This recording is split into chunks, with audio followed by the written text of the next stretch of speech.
Attention holds a sacred place in the human mind. Alongside time, it is considered one of the deepest spiritual currencies, hence the familiar phrases spending time and paying attention. Today, our attention is under siege.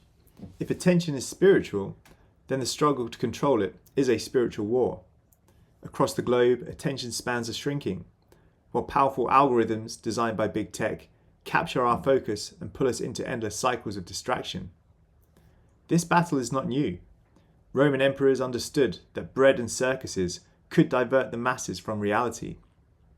In the modern era, social planners like Edward Bernays demonstrated how the few could guide the many by harvesting attention in deliberate ways. But what exactly are we being led away from? Can our attention truly be locked into lower states of consciousness, such as anger, desire, and fear, at the expense of higher ones? And if so, is this not one of the most effective forms of control?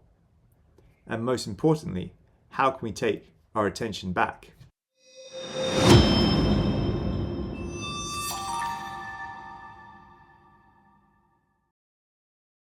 Hello, Synarchy Education is all about collective self-rulership, empowering us to take charge of our own path. This channel shares tools and insights I have found to help us grow into self-governing individuals, steering clear of the technocratic systems shaping our world.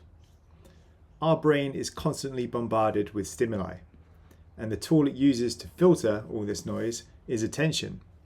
Each time we encounter new information, the brain decides how much importance to assign to it and allocates resources only to what it considers most essential. Attention solves a very common problem: information saturation. You can imagine this system like a pyramid of attention, where your brain selects information, amplifies it, channels it, and deepens the processing of that information. Selecting relevant information is a fundamental skill. If you had no attention, it would be impossible to make connections and discover patterns in our everyday life. Unconscious or unattended events remain largely ignored. So attention is essential, but it may result in a problem. If attention is misdirected, learning can get stuck. If people don't attend to the right information, it is quite unlikely that they will learn anything. There are three major attention systems. The first is alerting, which indicates when to attend and adapts our level of interest. Orienting, which signals what to attend to and acts as a spotlight on the outside world. And executive attention, which decides how to process the information. It selects the processes that are relevant to a given task and controls their execution. So the first major attention system is alerting. And alerting is the system which indicates when to attend to information and adapts our level of interest. The first attention system, perhaps the oldest in evolution, tells us how to be on the watch. The system dictates the release of neuromodulators such as serotonin, acetylcholine, and dopamine.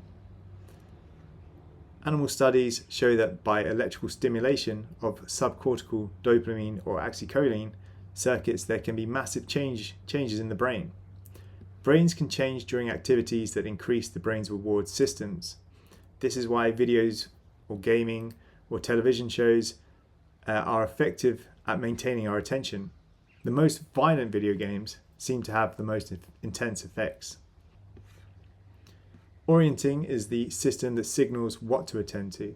It acts as a spotlight on the outside world and amplifies objects of interest. From the millions of stimuli that bombard us, it selects those to which we should allocate our mental resources because they are urgent, dangerous, or appealing, or merely relevant to our present goals. People focus on different aspects of art, music, or history, really anything they can observe or sense.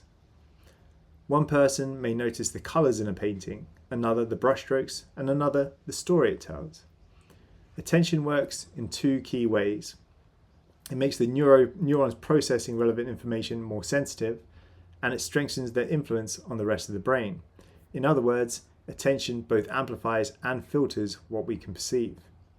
For example, if you're reading a book in a noisy cafe, your brain boosts the circuits for reading, while tuning down the ones processing background chatter.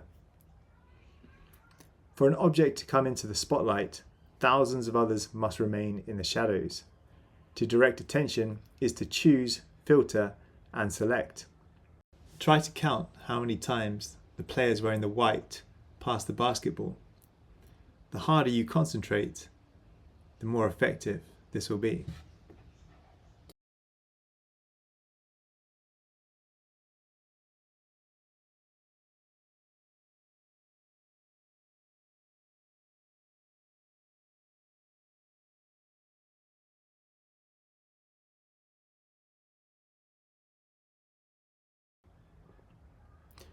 When we choose to attend to something in particular, we can become blind to all other areas. The famous gorilla experiment can attest to this. If people, for one reason or another, are distracted and fail to pay attention, they may be entirely oblivious to deeper messages, and what they cannot perceive, they cannot learn. The final system is executive attention, and this is the system which decides how to process the attended information. It selects the processes that are relevant to a given task and controls their execution. Executive control is the switchboard of the brain. It orients, directs, and governs our mental processes. It selects the mental operations needed to complete a task.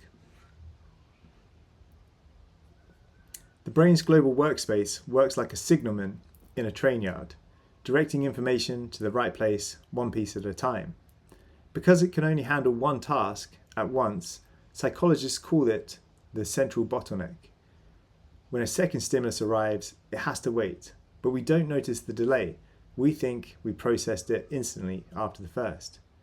The lure of screen and myth of multitasking are among the most dangerous fabrications of our digital society. For optimal learning, the brain must avoid any distraction. Humans have a unique ability to accelerate learning through social attention sharing. Unlike other primates, we rely heavily on social cues. I focus where you focus, and I learn from what you teach me. Social attention is one of humanity's greatest strengths and vulnerabilities. Our instinct to follow each other can be exploited by mass media and centralized education, steering us towards their agenda. But not if you take back your attention and follow your own path. And here are 4 quick tips to help take back your attention. The first is to reduce digital clutter. So you could have things like no phones during meals, before bed, or first thing when you wake up. Studies have shown that cutting social media to 30 minutes daily lowers anxiety and boosts focus. And if you turn off non-essential notifications, you can calm your alerting system.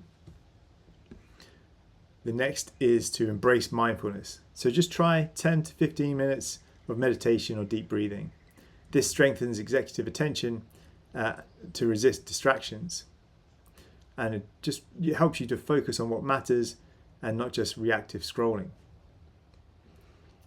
Tip 3 is to mask a single tasking. So use 25 minutes of distraction-free sessions. This respects your brain's central bottleneck and counters information overload. So you could do things like reading books, enjoying nature, or pursuing hobbies that deepen deep focus. And finally, you can create positive content. So follow accounts that spark joy or learning rather than anger or fear. This reduces stress and builds emotional strength. And remember, what you give your attention to becomes your life. So choose carefully where you spend it.